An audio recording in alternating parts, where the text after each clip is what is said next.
juice. Everything she says is truth. If you don't know now, you know. All you ever gotta say is heard that, heard that, heard that, heard that, heard that. Look, all you ever got.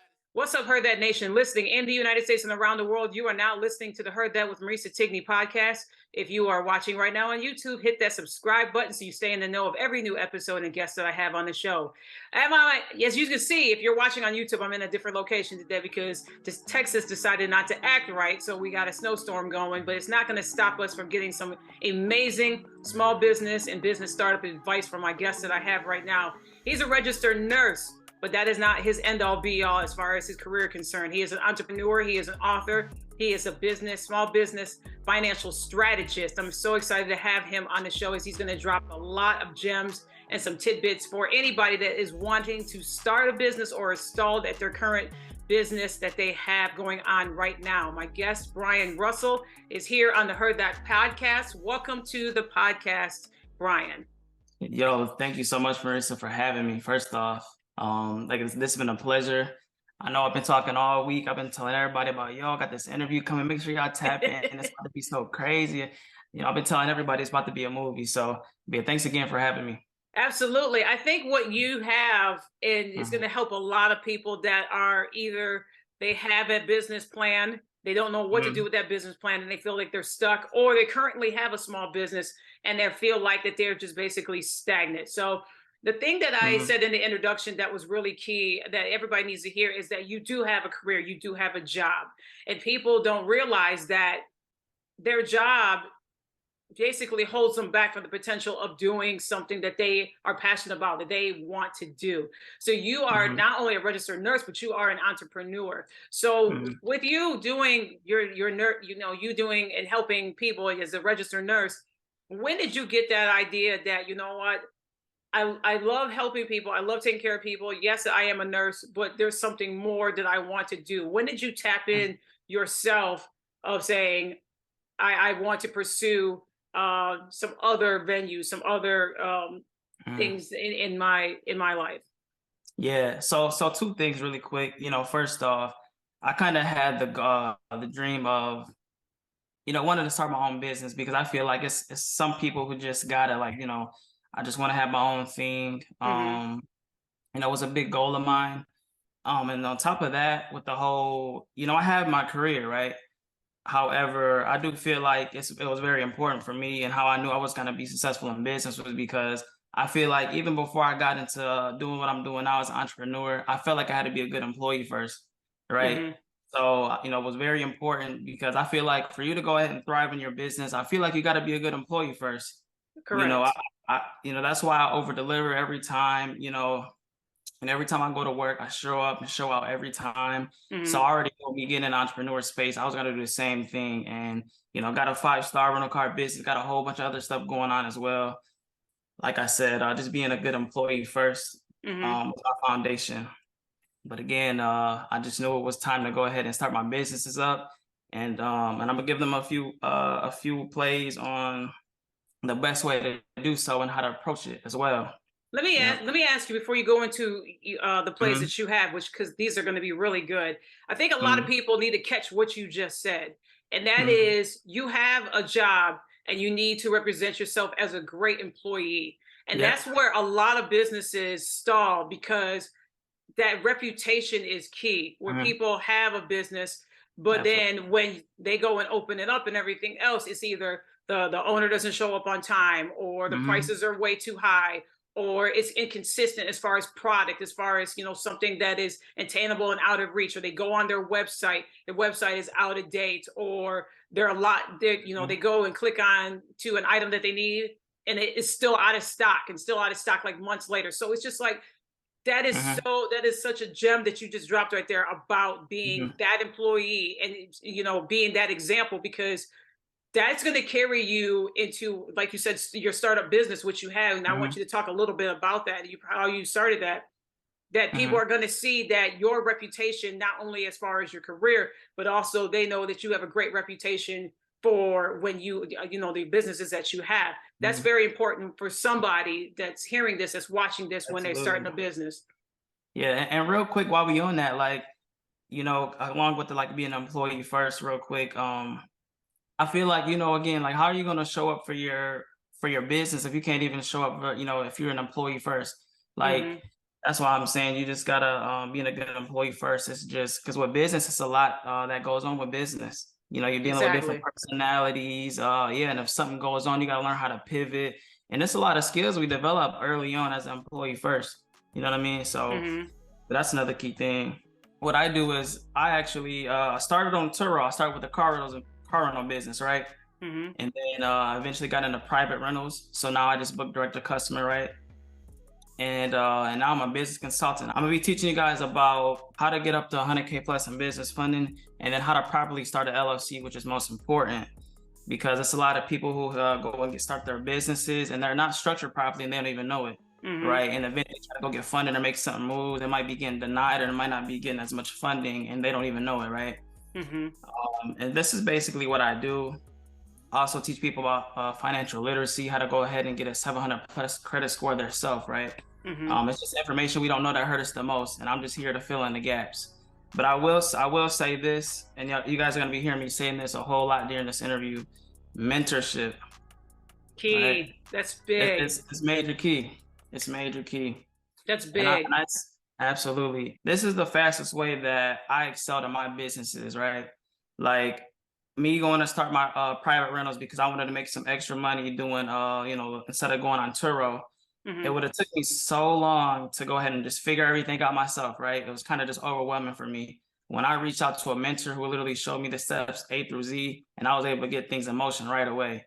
I felt that Hmm. security to go ahead and fully scale and go private and just the whole nine, and having a mentor to literally guide me, like a hold your hand experience, right? And the But mentorship, let me interrupt you real quick because that's mm, big. Because mm, yes, it's great to have a mentor, but make sure you have the right mentor, the one that the has right done the mentor. work, the one that has, Mm, been an example as far as their business, their successful businesses, how they've, mm, shown growth, that they're able to mm, teach you how to grow, how to pursue what you want to do, and have that set up for you for success. So it's just like they are able to pass that on to you because they have went through this, the highs, the lows, the ups, the downs. And I know you're going to go and talk a little bit about mm, financial loans and so forth, because that's a big thing mm, when it comes to business, is that people are like, okay, well, I have a great idea.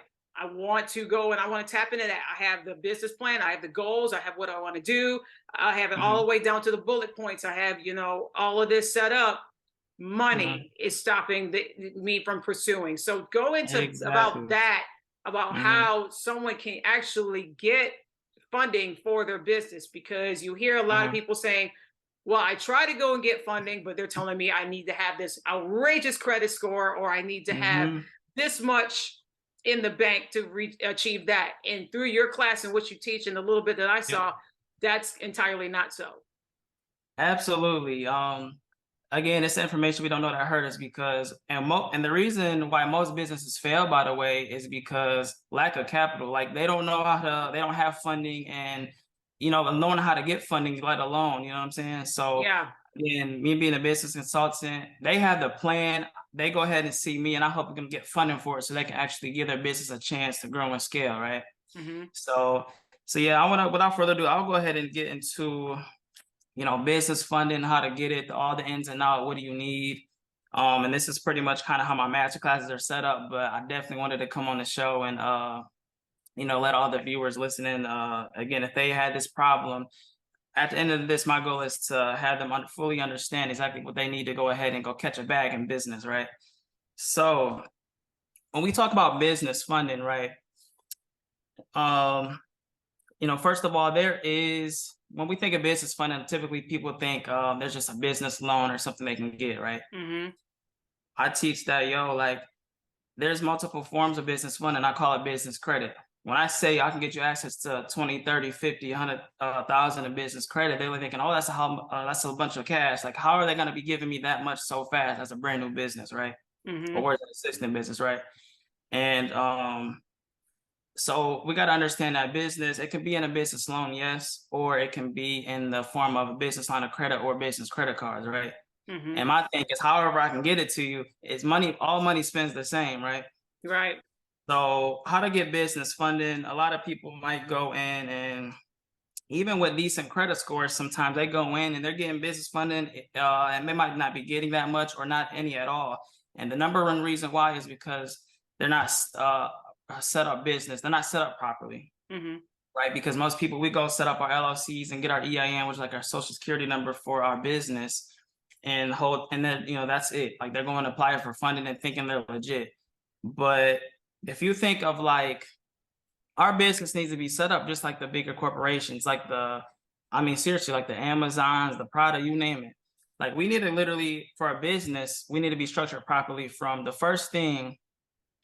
If I was to start a business from day one, or if you're an existing business, but I'm gonna give you a play for if I want to go get business funding, the day one, obviously want to go make sure you go figure out what it is you want to do, obviously, and you want to go get your business domain.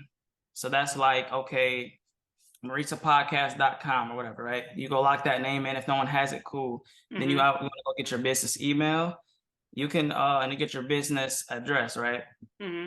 Get the business email from Google Workspace, and it has to be a professional email as well. Like it has to be like one of my business emails is info@russellkey.com, like something like that. It can't be no Bryan Russell at yahoo.com, no Yahoos or no gmails.com. It has to be like info@yourbusiness.com, whatever that name is, right? It got to look professional. A business phone number, a couple places you guys can hit up. Grasshopper.com is one of my favorite ones. And a business phone number, by the way, a lot of people thinking, I have to go get another phone, a separate phone for this. You actually, with your same phone, you can go get a business phone number with, and it'll pretty much be a whole separate business phone number, and it'll reroute to your phone when you have an incoming call coming in, right? So you know the difference if it's a business phone number or not. And the reason why I'm listing all of these, a business email, business address, and all of that, is because banks have what's called a data point. Like before you even go when you sit down at a bank and you're asking for funding, the system already knows that, hey, this person has a business address, business email, they're listed in the 411, and the business website and all this stuff. And the event you're missing any of that, it's almost like you're putting yourself in a high risk category. So if this bank was offering a $25,000 credit card or a $50,000 loan, that's just X amount you're not getting now, because you're missing stuff. You're missing steps, right? So after you run and do that, you get your business website, business email, business address. Business address, as some people saying, I'm doing business from home. How am I gonna get it like a corporate address? You know what I mean? And I would suggest, go get a virtual address, right? Because I know I work from home mostly. Like, that's what I do. And and if you guys search on my business, it's like one of the a really big building in Dallas, right? It looks all legit. I can even go there and meet my clients there in the event I wanted to. You know what I mean? Yeah. So you basically pay a corporate building for address, because like when I go register my business, people can search it up. And if I was putting my home address like most people do, that's always on record. You know what I mean? If someone was out there doing bad business, it could be bad. You know what I'm saying? They would know exactly your home address, right? It's just not a good look, right? So you want to have some separation, because again, it's about like, you don't want to look high risk when you go to these banks, right? Right. And I will say that to get business funding, it's called the 3 C's that the banks look for, right? It's either you need to have, so it's collateral, right? Some people, sometimes they'll be like, oh, do you have like a house or a car paid off? And it's some people that might not have that. So that's cool. So that's one of the C's we might not have. So, but I can still work with you. Then they say, okay, it's about cash. If your business have income in anywhere from 50 to 75,000, because you're gonna get a loan for that off the strength of that. Right. A lot of us brand new businesses are never got funding before to even grow and scale to do that. So that's fine. I can still work with you. So one of the things we can leverage is credit. And this is why I'm gonna kind of go in with personal credit. So personal credit. And real quick, before I get into this, I want to explain real quick about business funding, right? And why this is so great. Business funding, like let's say, with business funding, let's say they give us a business credit card or a business line of credit or a loan. It doesn't matter what they give us. We can go spend this money and it doesn't show up on our personal, our utilization, right? we know like we go use a personal credit card. I mean, we go spend 1,000, 2,000, our utilization going higher, credit score going down. It's a hot mess, right? Right. So yeah, so you can actually get business funding in the business name, but as a brand new business, typically it requires you to personal guarantee, which is basically they're going off the strength of your credit report, since that's all you have, right? Because the Oh, banks okay. have, you see what I'm saying? Because the banks have mitigation risk in place. Like they're not just going to be giving businesses funding if they haven't already showed that, you know, they got money coming in and they can, you know, pay the lenders back. You know what I'm saying? Mm-hmm. So if we leverage in our personal credit, you know, a lot of questions I get like, yo, do I need to get an 800 or something crazy? To get business funding, you actually only need a 680. See, So that's the misconception right there, because that's a lot. yeah. That's what people don't know, especially when they're Mm-hmm. wanting to go and ask for that loan for their business. They're thinking, Mm-hmm. or they're told by some Yeah. financial expert or somebody at the bank that they need to have like a 700 plus in their credit Yeah. score, and that's not entirely true. That you teach your students in your master class. Yep, I teach my students you only need a 680. The higher the better, obviously, that's good, but you Mm-hmm. only need a 680, and I could still go get someone quite a bit in you know, business funding. So the personal profile is really important. So when we think of a credit score, a lot of people are just obsessed with credit score. I need to have the best credit score, it needs to be this number, whatever. The profile is basically, because what I want you guys to know is kind of what makes up a credit score, right? Like a personal credit score. So what makes up a credit score primarily is utilization, which makes, is on-time payments, which makes up 35% of your whole credit score. If it was a pie chart, 35%, that's making up most of it, right? So making on-time payments and things like that is just great. Mm-hmm. And then you also have utilization, making sure that makes up 30% of your credit chart, right? Mm-hmm. So if you had that under 30%, you know, that's great, you know, especially if you're trying to go get business money, because we want to be on the up and up. We don't want these people to deny us, right? Right. And then so you have credit age, which is you want to make sure your credit age is 15 as at least 3 years or more. Mm-hmm. You know, if it's 5 years or more, that's even better, but at least has to be 3 years or more, because banks want to know that, hey, you know, we trust you to do credit because you've been utilizing credit before. You know, you've been around here before, like you know how to, you know, utilizing credit, because there's some people who are only paying things in cash, and I'm gonna get into why that's sort of bad maybe later, but we need to be utilizing credit, right? Right. And there's some people too who haven't, maybe want to start building credit, and their credit age might be less than 2 years, or let's say they start utilizing credit maybe 10 years ago, and they go on Credit Karma and they look to see their credit age is only 2-3 years, and they're wondering, why is my credit so low? I had to start building credit back in the day. They don't know that when you start opening up new accounts, it slowly lowers your age. Like if I started building credit 10 years ago, I just open a new credit card over here, a new credit card over there, and doing other things with my credit. It's slow. It's an average of all your accounts, right? Right. So that 10 years slowly goes to 10, 9, 8, 7 years. It could literally go to a few months, depending on how you know, if you're just applying for everything, right? So, and I teach my mentees like, yo, like we can't go back in time and say we wish we would have had even more credit age and start working on credit before, but I teach them how to literally go by age with pretty much authorized users and trade lines and things like that, which I'll get into probably on the next pod. But tap into that a little bit, Brian, because I think a lot of people out there are afraid of credit, and they use cash, and sometimes cash can be misused, right? So talk about that, how, and you just said that, you know, that utilizing credit, that you need to establish that credit versus cash, which is right there, it's tangible, it's liquid, but sometimes we're seeing, well, what are you seeing and what are you hearing the abuse more of? Abuse of more credit or abuse of more cash? Part one of that question. And two, why is it very important for people not to be afraid of using their credit or establishing credit? Yeah, I'm so glad you mentioned that too, because I mean, again, because a lot of people are scared to use credit because number one, as I know where I'm from and where most people, it's instilled in them not to use credit. We don't want to go into debt, is bad. Like it's just, you know, don't be worried about getting all them credit cards. This is just what we was taught. And no one was really teaching you about financial literacy like that. I was blessed enough to have my father in my ear and teaching me a thing or two, but most people, like, you know, it's just what we were taught. And again, I've been saying this, it's information we don't know that hurts us the most. But I'm gonna get into why credit is so important, and I believe it's more important than cash. And it's gonna sound crazy when I say this, but you know what? I'm gonna start with this. Credit is so important because, um, let's say another COVID happened, right? And it's another lockdown. You know, families been going through a hard time because the only thing they have that, you know, that they it's just only the cash they have on hand, right? Right. And if another COVID happened, they stop working for a minute. They might be going through a tough time.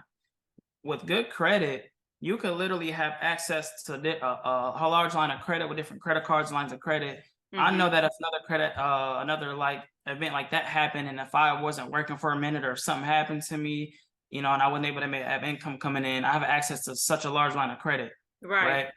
That I can use. It's just free up money that I can use at my disposal. And on top of that, it's a lot of businesses that you heard. I know you guys heard of. It was a lot of businesses thriving in COVID, and they had like their best year. And I will say that most of the businesses that were thriving, they were able to pivot so good because everything, the whole U.S. is built on business credit and just credit in general. Right. Because you got to think, if I was able to, if in COVID, if a person, you know, didn't have good credit or access to large lines of credit and things like that, they couldn't make no moves there and then, and they would just be hurting the whole time. Versus someone who has that leverage, that upper hand, and go make those moves. But check this out. On a personal standpoint on why credit is good, and this is why I tell people to put the debit cards down this year, is because if we go take our debit card, right? Let's say we go buy some gas with it or something, right? I can go do the same thing they did with my credit card and get like 5, 6, 7, 8% cash back. And we just did the same transaction. I just paid it off. I was gonna pay this money anyway because I need some gas for my car, right? I'm paying cash back. Another cool thing, right? Another cool thing is I'm literally building credit with my off something small, just for me using my card, right? That's a part of my credit, just something that it's active. I'm using it, right? On a debit card, a debit card doesn't build you credit. You know what I'm saying? So on top of that, if you go lose your let's say you're going to get gas now, and I see you drop your debit card on the ground, I go use it. You know, I make a couple purchases. You see your statements going up. You get notifications like, yo, someone's out here in the area spending money, but it's not me. You go call your bank up. They're gonna say, hey, Marisa, you're protected up to like what, $250,000 with the FDIC. We'll go ahead and do a financial review that'll take maybe 30 days, and we'll reverse the charges. Whole time, again, this money is actually directly affecting your bank account, right? And on the credit card, and I just go call and reverse the charges. They're gonna say, yo, Mr. Russell, sorry for the inconvenience. We're gonna reverse the charges right away. And a company like Capital One, they'll send you a virtual card so you can start using it right away before the new card even comes. Everybody needs to have a Capital One card. And I'm so serious. Yeah, like they are very good about that. And I've heard great turnaround stories of people who have had someone misuse their card. And Capital One has been just absolutely amazing within 12 to 24 hours, turning everything around and reversing the charges. So yes, that is a recommendation for everybody to have a Capital One card. That's why they plug in so many times on these commercials, you know, on what's in your wallet. Trust and believe it's a Capital One. Trust and believe that. I mean, they're great. I mean, Capital One, they're great. For personal and for business, yes. Yeah, personal and business, yeah. So that's just a couple key things on why credit is so dope. And I'm gonna get into it, why it's really dope on the business side though. And real quick on this business funding, because I just want to explain kind of what it is and how to get this business funding, you know, just briefly, right?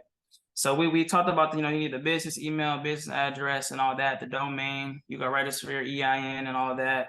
And then I teach people how to build business credit as well, because a lot of people don't know that a business has its own credit score as well. Just like that's an aha, because I did not know that. That's spicy, right? Say that again. So a business actually has its own credit score, and this goes from 0 to 100. And a personal credit score, that goes from 300 to 850. So a 300 is the lowest you can go, right? And 850 is the most. So everybody needs to catch that. It's two separate scores. It's not the same one. That's good. Okay. Yeah, because you know, it's a lot of people that want to go get business vehicles in their name, vehicles in their business name, and make certain moves and get certain gas cards and certain special credit cards, all that type of stuff. Mhm. A lot of the time they want to see that your business actually, because a lot of the time, you can go get funding with just in your business name, right? Yeah, Right. with just off the strength that it's making X amount, but sometimes with you just having business credit can get you just if you were kind of like struggling in one of the other categories, the business credit really gets you over. Right, what I'm saying, you get access to larger lines of credit with that, and it's really cool. And that's when you go get the business vehicles in your name and all that good stuff, right? After you go start your, when we talking about this business funding, after we got the email and all that, we go get our business bank account and all that good stuff. And a lot of people, I get this question a lot too, is if I'm going to get business funding, let's say I open an account with Chase or something like that, how do I get a relationship with them for them to give me funding? And literally off the strength of you having a 680 and having a profile of less than 30% utilization. If you have less than 10, that's even perfect. But if you have like less than 30%, Right. less than 5 inquiries, like I said, 680 credit score, no derogatory. So that's no charge-offs, no bankruptcies, no none of that. If you guys have any issue with that, obviously go see someone to go clean that up for you. But if you guys go in with that, you're gonna get access to this business funding, right? And the relationship with the banks, literally, like you don't really have. As soon as you open the business bank account up, you open a business and a checking usually as for the business, Right. which is really good because you're just opening more accounts with them, which is hitting even more data points. That's a relationship built like literally from day one. You don't have to really wait a whole bunch of days. I know a lot of some people out there saying you gotta wait X amount of days. To be honest, if you structure it properly, you can go get business funding. So let's talk about, again, the different forms and how this business funding is going to come for us. Let's say, because again, it's the business lines of credit, which is basically, it's something pretty much the closest thing to actual cash. It's basically like sometimes it'll be on a card or it'll be a separate account that you can just transfer money into your bank account just like that. And it'll be like a 4% interest rate or whatever they give you. And then you have the obviously business loans, which is just a loan, you'll pay it back over time, cool. They have business no doc loans, which I'll get into maybe later, which is pretty cool too. But business credit cards are what I like a lot too, because I can get access to people for $20,000, $30,000, $50,000 in credit cards. And again, they probably thinking, how could I grow in this play? But I'm gonna teach you guys how to go do this real quick. But I just want to explain real quick why a business credit card is so important, especially, and you guys need to know what the 0% interest means. So if we have, let's say we get 0% interest for 12 months, because I know that's what Chase gave me, or 24 months, some other banks give you. That literally means you have 12 months before you got to start making payments on this thing. That's the way I see it. We didn't have actual plan in place so where we make a return so we can start paying these banks back. Because I teach my mentees, like, I can get you guys access to funding, but we eventually gotta, we gotta make sure we have a plan that is realistic, because we gotta eventually, again, pay these banks back, right? Right. So that's the cool thing about leveraging these different cards, right? And then you get real spicy with it. If you need more time, then we can go do balance transfer, get another 12, 24, but that's kind of, that's down the road. But business funding, again, like, let's say we go hit up, I kind of want to talk about the sequence, because even when we have everything structured, we ready for funding, I don't just say, yo, go start applying, right? Because it's a sequence to this thing. I will say that banks pull different bureaus. So, and what I mean by this is, if you guys ever checked like your personal credit score, sometimes Experian, Equifax, and TransUnion are different scores, right? And it's a couple factors on why, but one of them is because when I mean banks pull different bureaus, is let's say you go apply for like an Apple card, right? I believe Apple, they pull, that might be TransUnion. So it might only be inquiry on TransUnion. You know what I'm saying? So it's going to hurt your score on the TransUnion side. Equifax and Experian, nothing happened over there. Eventually, it'll report to all of them, but your score is still not going to go down over there necessarily, right? Okay. So, and if you go to like Chase, they pull from Experian, whatever. So knowing this information, I said, oh, that's crazy. So you mean to tell me I can run a play to where I can go get somebody a $10,000 credit card over here, bang, one inquiry. Go get somebody another credit card over here. That's pulls Experian. This one pulls TransUnion, Equifax and so forth. So we can go make a lot of plays with just one inquiry now. You know what I'm saying? Right. And because everything we do got to make sense. And I kind of try to, that's kind of what I try to do. Just sequence this thing. So I can go to someone and have them go to Chase. Chase, they pull from Experian, and I know that. And Chase has what's called a 524 rule, by the way, where you can't have no more than 5 inquiries in 24 months. And specifically, the inquiries are like for other credit card pulls you did within that time frame, right? Okay. So, so if you're gonna go apply for funding, I typically do favor like the smaller credit unions that have business funding options available. But I'm just giving them a couple list of banks real quick. Let's say Chase, though. Again, they give you up to 25,000. How this works is if you have just a decent personal credit score, that might give you around 10,000, 7 to 10,000 on credit limit, right? Right. If you have like your actual whole profile is decent too, then you might get access to like the 12, 15. To get access to the whole 25, that's when your business funding, or I'm sorry, your business entity is actually set up properly, right? We're not just going in there with our LLC. We have everything on the up and up. I already told you guys about the business email address, all that good stuff, listed on our 411 and Google, if you may. What else we got? You know, building your business credit. You can catch a bag with these banks without even building business credit, if really, to be honest, right? Business credit is just for you trying to make the different moves down the road and get funding in the business name and things like that. So we could go hit up Chase, go catch a bag over there. So you could get up to, again, 10, 25,000 with them. Then you can go hit up Wells Fargo. They have a small business advantage loan going on. It's a line of credit. You can get up to 50,000 for them, whatever you get approved for, right? Right. They pull from TransUnion. So that, you see what I'm saying? So we just went over the Experian. Now we hitting up TransUnion. So how are you knowing what credit cards, when you go and apply for this, like you said, Chase, you said Wells Fargo, how are you knowing what reports, what credit reports are they pulling from? Are you doing the research ahead of time and seeing that before you go? Or is it saying that in description when it has, you know, for example, I forgot what the Chase Elite card, I know I'm making this up, but where does it say right in the description that they pull the credit from TransUnion when it comes to, you know, you going to apply for it or someone going to apply for it for their business? That's a really good question. So how I know that is, yes, it is doing research beforehand. However, I've even seen in real time, like I got an Apple card, I think it was sometime last year. And I noticed that I only had an inquiry over there on TransUnion. I was like, oh, that's kind of strange. You know what I'm saying? Yeah. So yeah, it's about just doing research before you go in a bank, because if you can sequence it, you can get really spicy with it. I mean, it gets so crazy. You can literally get up to 9 credit cards with just 3 inquiries if you run the play that way. You know what I'm saying? That's you hitting up 3 banks on Experian, 3 on TransUnion, 3 on Equifax. It's kind of like that.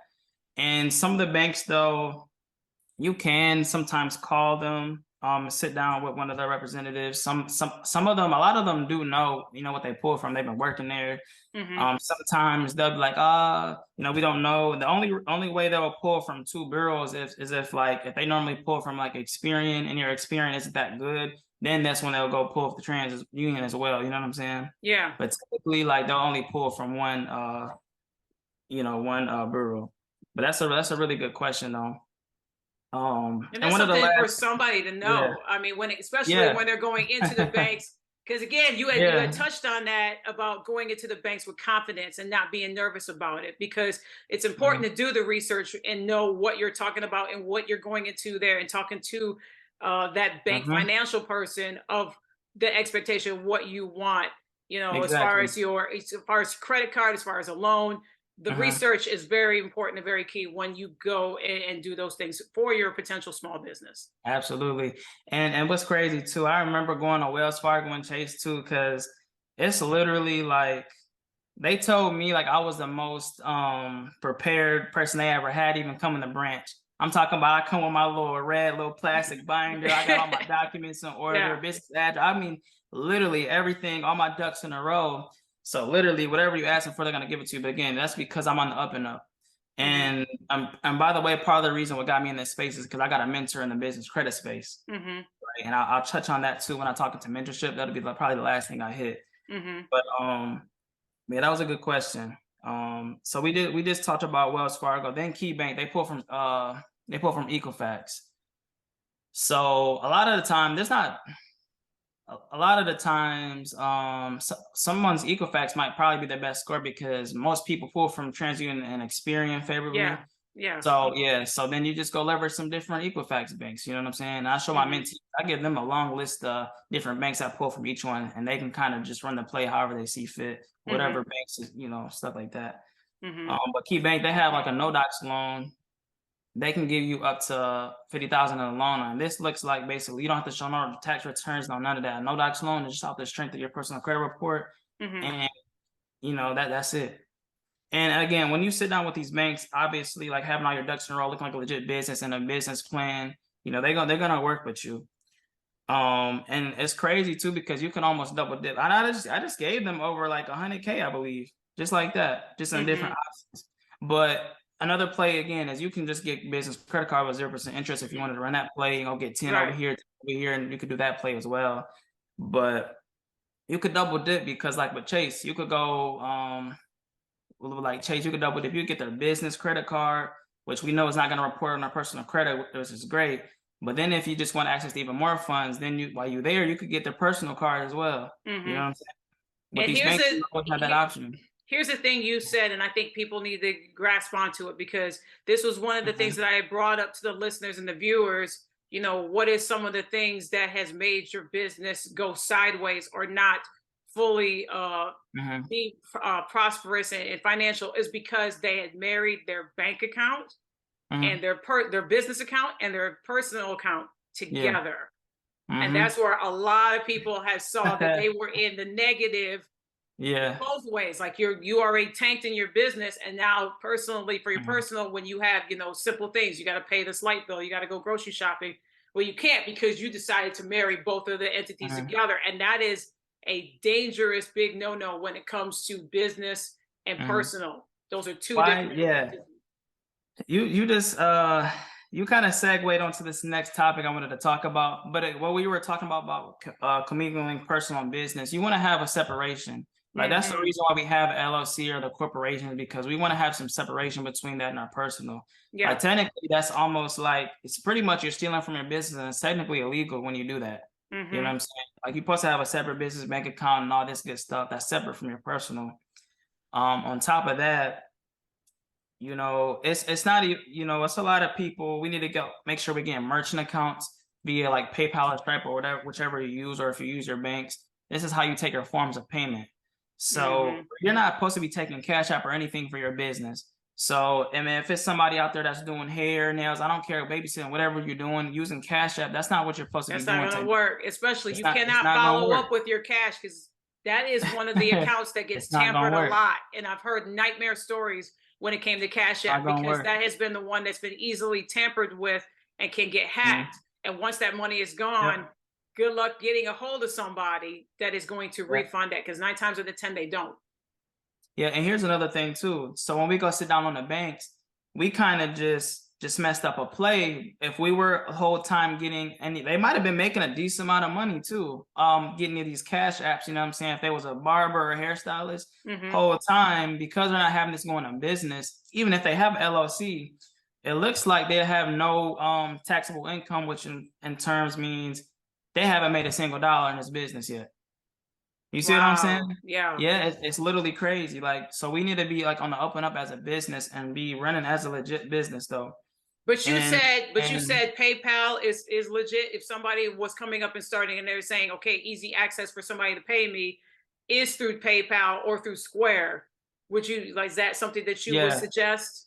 I think PayPal, Square, Stripe, but as long as it's a merchant account. So like I have, when people can pay me, it's real easy to do it. I can send out invoices. They can pay me by card reader. It don't matter how you pay someone directly to the website, but you'll have a merchant account to where it'll specifically go straight to the business account, basically. It's literally never gonna go in your personal. And how to take funds out of your personal too, real quick, is like, let's say, you want to pull money out. How to do that is it's called a distribution, right? So that's how you take money out. You can literally do it from the app a lot of the times, from your personal to business, and it's real simple to do it. And you can probably do it from bank to bank and all that. But to put money in, it's real key is make sure you're doing a contribution, because if you just put money in your bank account and don't code it as a contribution, what happens is it looks like it's taxable income. So you could put like $100 and $1,000 and however much it is, but it looks like it's, again, it looks like it's taxable income, which means you put money in your business and you're going to get taxed on you putting that money in because it's seen as projected income. So you make sure you do it as a contribution because you're the business owner. That's just another cool thing to know. But that's really good. That's really good. Yeah. And that's important for somebody to know that. Yes, exactly. So we had talked about that, and I don't want you to drop so many nuggets because I want you to talk about your class. I want you to talk about your class because people need to sign up for this. Like legitimately, I have seen him do the work, and Bryan has an amazing ebook and a course that he offers. But before we dive into that, because what's going to be one of the last questions I ask you, again, let's touch about mentorship. You had said that you found a really good mentor for you. What is some of the stuff that you have learned from him that you are passing on to your students through your class? Man, it's so cool because when I think of mentorship and how much I invested in myself, I actually have several mentors. Let me be clear, right? I literally remember I told you about the Turo. I got a mentor to teach me about the Turo. And then I wanted to segue from Turo to private. I got a mentor to teach me about private, going to private car rentals. Right. And then I got a mentor to teach me about the business credit space, right? So something my mentor told me though about different ways to be financial literate. And again, he introduced me to the business credit space. And some other cool things is like me being introduced to the business credit space too. I would say it's crazy to think about how access you can get to funding, and it can just help me and others out so much. And this is what I'm way of me giving back. Yeah. So because it's really cool with the business funding though, real quick, because you can get access up to 20, 30, 50,000 faster than you can save that much. I could do that for somebody in a day or two. You know what I'm saying? But mentorship though is cool because again, they really steer me in the right direction to. They say it's kind of like a GPS to get to my destination faster. Literally having a hold your hand experience, somebody I can tap into in real time, ask questions, and like I literally just bought. I got this other mentor. I seen them all on Earn Your Leisure. I'm like, yo, this guy's pretty dope. I want to get in the vending machine business, right? Because I got some extra funds from my consulting company. I'm like, I just need to go start investing in something else, something that's kind of a little passive, right? Right. I want to tap into the vending machines, right? I heard they're making a nice little bag over there. I would love to do that.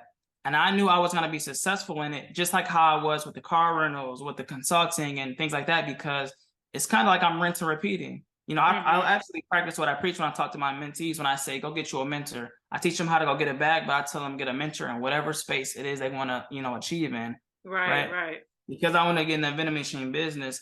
I hopped on my guy's master class. My mentor's master class, right? And I'm like, look, how much? Like how much? Because because I'll be honest, like I'm so ready to invest in mentorship because I know that I can't get there by myself. And then if I do, it's gonna take me way too long to do so. You see what I'm saying? Because I want efficient results.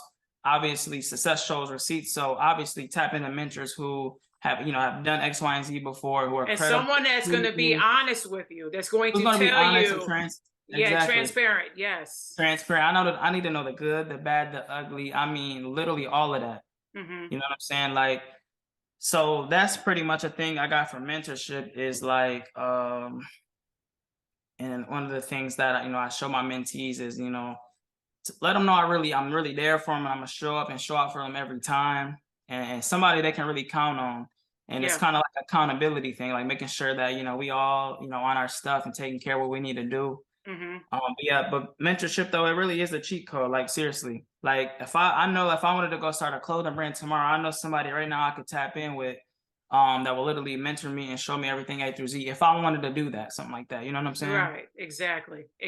Yeah. Before we get out of here, I want you to talk about your course because we are getting ready to exit out of January, and people, resolutions, New Year's resolutions, I personally don't believe in them. I believe in, writing and goal planning and, writing down what you're going to do and obtainable goals and everything else.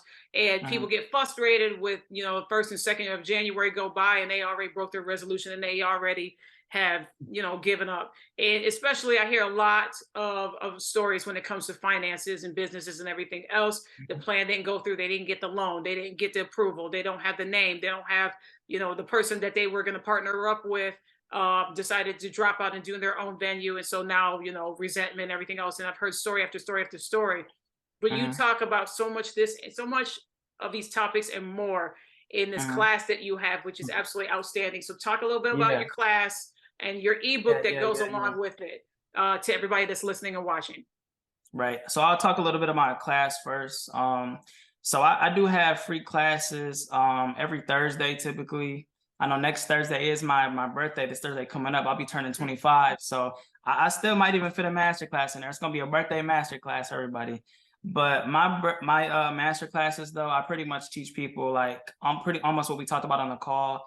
Basically, what is business funding, business credit, how to build it, how to build up your personal credit. Because again, my whole teaching is I want to teach them how to do it. You know what I'm saying? And then on top of that, like kind of what the funding looks like, the whole nine with that. We good on that on the master classes, which is pretty dope. Just briefly touching about that. Again, it's every Thursday. I believe it's 6 or 7 p.m. in Central Time, I believe. So y'all definitely, hopefully we can put the link down in there. Because again, I love doing the free master classes because it's like before I even like to charge people, I like to give y'all gems first. Like I don't charge for none of that. Like these master classes, I actually really enjoy it. For those that wanna tap in with me, they have a mentorship group and a business credit course. They kind of come together. So if they go by my business credit course, it'll come with like a Facebook group you guys can tap in, and I let them know when calls are. I do a call once a month and things like that. And then I have another program they can tap into if they want to tap in with me once a week. And I'll get into that in a second. It's called my Inner Circle. But my business credit course, right? So this is a course where people can log on at on their own time. It's basically pre-recorded videos of different modules from everything A through Z on personal credit. Because my whole thing is like, I just need to give them all the underwriting on what the banks look for. Yeah. You know what I'm saying? So you don't go get denied nowhere. How to go get business funding, where to go. I'm literally showing them A through Z how to do everything. And my approach is the whole time, I like to show them how to get business funding, but making sure, again, they have a plan behind it. Because eventually you got to pay the banks back. So we got to come up with a play to, pay the banks back. So on top of that, I'm not only showing them, again, the business funding, personal credit. Then we going over there's some other gems in there like manufacturer spending, how to leverage credit. It's some good stuff in there because again, I always thought, having a good credit score was gonna go get me approved for the house or a car that I might want one day, something like that. But credit, actually learning exactly what you can do with it and different things, it's almost limitless. You know what I'm saying? Because again, being the course, it's definitely dope. Like I said, business credit is what everyone I feel like should tap into in the event they ready to start a business. People come see me even if they're not ready to start a business. They just want to get their personal right. But yeah, business credit is dope because again, there's somebody out there that want to start and get into real estate, but imagine trying to save up $50,000 for a down payment on something to go on an Airbnb product or $100,000. When I can teach them how to go start 3 LLCs, get $50K each for those, and they can go make that as a play. They can go use that as down payment. It's literally the possibilities are endless, right? Right. But with the course though, again, people who need extra help with like ads, marketing, and different ways to, reach people, and to get better conversion and sales. I teach people about, the funnels, SMS and email marketing, all that type of stuff in my inner circle. Because it's a lot of information because I'm not just trying to, again, leave them with a bag. I'm trying to literally give them a real chance to grow and scale. Because when we talk about reaching different people, starting a business, you might have some family members here and there tap in with you, but look, we trying to really grow this thing. We trying to get a reach. You know what I'm saying? So it's some information we don't know that I'm trying to fill them in with some tools and tips that, hey, like, this email SMS marketing. And that's pretty much like, let's say someone bought something from Kohl's or Fashion Nova or Nike, because I teach my mentees about data and why it's so important. Like, whenever you go log in and sign up with them, the first thing they ask for is what? It's your information, your phone number, your email, and things like that. And that's why we're always getting these emails and texts from them, right? I show you how to do the same exact thing. You know what I'm saying? Yeah. Because it's really good with conversion. Because hey, if I say I got like a 40% off on a product that I have or something like that, it's a lot of people that's gonna probably bite on that. They're like, yo, it's a sale coming through. I need that. You know what I'm saying? But I show them about that. Yeah, it's other tools and tips that I have in there that, again, it's like that a lot of people are not talking about right now, but as business owners, we need it. And this is me just filling in the gaps that need to be held. So this is good. This is good. This has been good stuff. Like, y'all, you have listened and you have watched this. He has brought a lot to the table, and that's not even, this is the appetizer, literally, of financial, so many, like, he's got so many tips and tricks and gems that pertains to financials when it comes to your business and knowing your business and the strategies and everything else. So how can they follow you, Bryan? Drop your socials. Where can they follow you, and where can they sign up for your course? Yeah, so they can follow me at on Instagram, Bryan Russell, BryanRussell, but it's 5 L's on that though, because I know everybody like, why you got so many L's on the end of that? So yeah, they can follow me at Bryan Russell, again, with 5 L's at the end. They can find me on Facebook as well. Hopefully we can put the socials at the end of this as well, but. We sure when you guys, but I have like an ebook and everything as well. It's like a little starter kit just in case people want to take a look at that.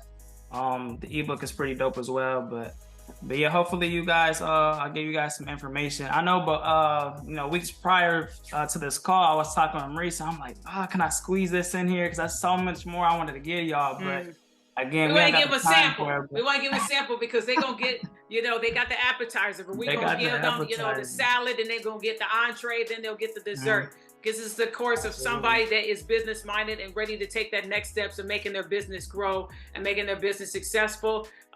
They definitely need to tap into this course. And we're definitely going to have you back on because there's a lot more. I know that we're going to get a lot of questions. And I hope the people feeling this one. I hope they got something out of that. It definitely will. I mean, I have a little bit of notes that I wrote down myself, so I'm definitely going to be watching this back on the replay and hearing this as well. So definitely, y'all, go ahead. And one more thing too. I wanna leave them with just a quick saying, something my mentor told me. That's he told me something that's always stuck with me. He said, mentorship is only expensive in the absence of value. And this is just me being totally transparent with the people real quick. I remember when I was going to invest in my first mentor, he told me, like, look, I was in his master class one day and he was like, the course is selling for XYZ. I need y'all to go ahead and get this, whatever. And then I'm like, should I invest in this? Should I not? That's a lot of money. I do need this, but I don't think I'm ready for it. And then he said that quote just now that I said that, mentorship is only expensive in the absence of value, because he's getting real results. You know what I'm saying? And it's hurting me. And it's the most expensive thing, guys, is keeping us in the same place we was at last year. So literally, like, if it's anything that y'all trying to invest in, go find you a mentor. You know what I'm saying? I can show them how to go get business money and things like that. Give them a few plays on how to go actually, get leads and stuff like that. If you guys want to go invest into Airbnb, you guys find somebody that's in that lane. You know what I'm saying? And be willing to invest, because look, we willing to spend 25, 100,000 in school. You know what I'm saying? But why not go spend 100, 2, 3, however much on a mentor? We got to be willing to invest in ourselves in real time. So, but I wanted to lead the people with that real quick. I'm sorry. No, that was good. And the important thing too is, Bryan, and I'll end with this, is the return of investment. What are you putting your money towards that's going to be a return of investment unto you? We spend a lot of money and there's no return of investment. It brings us no fulfillment. It doesn't do anything to the bottom line. It's just there and it provides no substance, no growth, no nothing.